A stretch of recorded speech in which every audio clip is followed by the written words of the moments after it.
So the first thing I'm doing, as always, is priming the eye area for the shadows that are to come.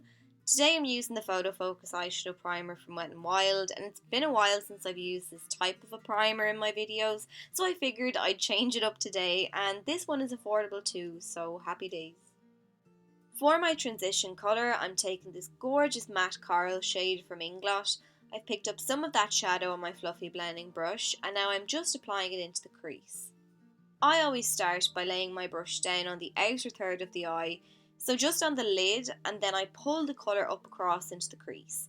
I add the colour to the lid as well, opposed to just in the crease, because it's easier then to connect the shadow on the lower lash line to the upper lash line to achieve that nice rounded smoky appearance.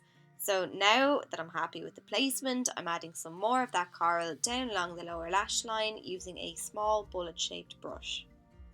Next, I'm taking this pink eyeshadow and I'm repeating the process. So again, I'm beginning by buffing the shadow on the outer third of the eye, and then I'm using a mixture of circular motions and windshield wiper motions to buff and blend that colour across into the crease.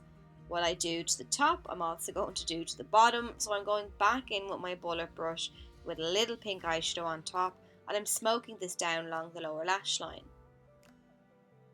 Just to make sure everything is nice and soft, I'm going back in with some of that coral on my fluffy blending brush, and I'm lightly buffing around the edges of the entire look. I'm adding some depth now, and this step I think is particularly important when using a colour like pink.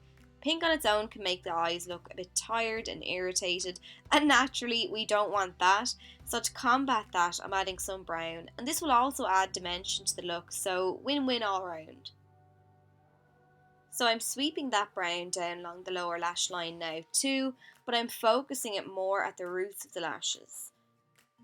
Then I'm picking up some pink on my brush again, and I'm sweeping this next to the brown, so I'm kind of applying it in the centre of the lid, and for no reason other than I just like how it looks. It's just, I suppose, a style, you could call it, that I've been wearing a lot recently.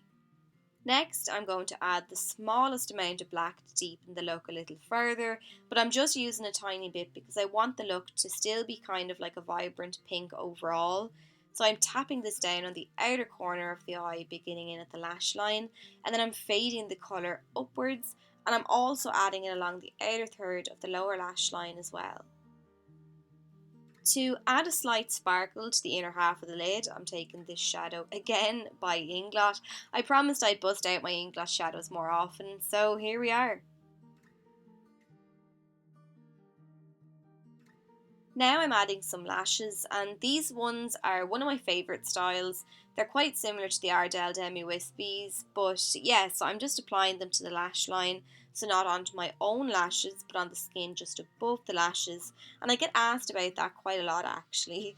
And then I'm adding a second set just to add some extra drama, and I do have a couple of videos all about lashes, and if you haven't seen them and you want to know a little bit more about lash application, removal and all that jazz, I'll link them below. Finally then, to finish off this look, I'm adding some mascara to blend my own lashes in with the false ones, and this is a new one by Lancome and I'm really enjoying it at the moment.